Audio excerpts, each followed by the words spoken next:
But it's interesting that I feel like if I could like make an excuse for how it's kind of derivative of The Shining is that, he started it by just using it as a writing exercise and talking about just like the mechanics of writing.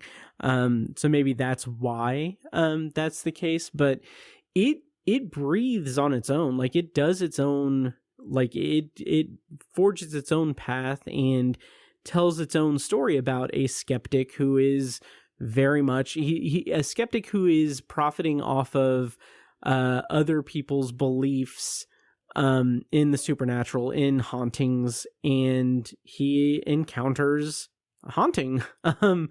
And I really like that. And it does feel like a self-contained it feels like basically King was taking the beginning of The Shining and Jack and Danny's scenes of them in room 217 and just like riffing on that.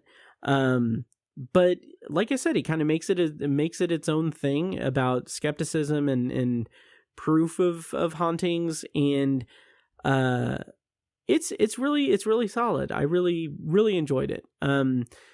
You had mentioned that it gets a little goofy, and how the actual haunting aspects in the room, I feel like you say that they didn't really work for you, or were they just not up to your liking? How did you feel about them?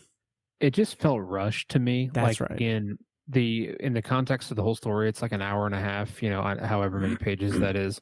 And half of it is set up. Like 45 minutes of what I listened to was set up in his conversation with Olin, and that was all really good and felt like meaty, and there was a lot there.